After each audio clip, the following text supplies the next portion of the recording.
I have my most fun moments when I strike up conversations with people and find out that they're a faith-sharing machine. They're sharing their faith all over the place. And Brad Dacus is one of those. He is the founder and president of Pacific Justice, which is just huge. I mean, I have been a supporter of Brad for you of a lot of years. Well, you're very gracious, Barry. Thank you very much. It's a team, we founded it 20 years ago with the help of Attorney General Ed Meese. And it's been very exciting. We handle countless numbers of cases of people, churches, parents, families, when their religious freedoms are being violated. And we do it all without charge, and we don't just focus on the high profile. We work hard to make sure that no one's left on the side of the road, that everyone gets the help that they need so they can live their faith fully, robustly, without being stepped on and stifled by the government or someone else. You know, Barry, I was once, I do a lot of guest preaching at churches. I love to preach. I love to evangelize behind the pulpit. But I was once speaking at a church, and they said, 3 men came up to me, and they said, Brad, I just wish we could be doing what you're doing. You know, all those cases, all that legal work you're doing, I just wish we could do that. That's so important. And I turned to them and I said, you know what the most important thing that I ever do? It's not in the courtroom, it's sharing Jesus. Yes. And I says, every believer, every follower of Christ, every Christian has an anointing from the Lord. And it doesn't take a title or an education. It just takes a heart of love to serve the Lord and reach out. Now, that's something for you to say. I mean, you're doing pretty heady things. You're talking to some very significant people. You're changing our world.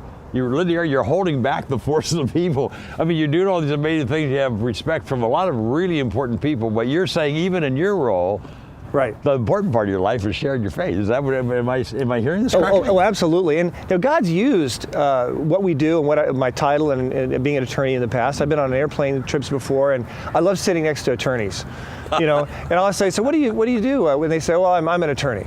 I say, oh, really? I says, okay, interesting. And he said, I usually give an attorney joke, and they think I'm going to start bashing. And I say, no, I'm an attorney too. He goes, oh, really? They say, where'd you go? Okay, now you're one of them. So he goes, and they said, so we start a rapport there, and then I start talking to them, and they're often an atheist, agnostic, and I often will try to sort of open their mind a little bit, and I'll say, I said, wouldn't it be terrible if for God to, assuming there is a God, to give us a brain as attorneys with critical thinking and minds and to tell us we have to shut it off and not think in order to go to heaven? I said, wouldn't that be terrible? And they look at me and they go, yeah, it would be terrible. I said, well, the God that I know is not like that.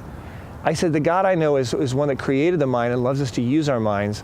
And I can't tell you how many people I've been able to connect with that otherwise wouldn't be connectable because of their mind block and stereotypes they have of Christians. If you just love on them, right? And not be argumentative. You don't. You never argue. You never argue. Arguing shuts off. Everything. And we do that way too much. Exactly. You know, when I was younger, I used to think about it as about someone's position on an issue, and I'd focus on that. Well, if they're a non-believer, what are we doing? Focusing on an issue, on trying to convince them on an issue. The goal is do they know Jesus? And if they don't, we want to introduce them to Jesus.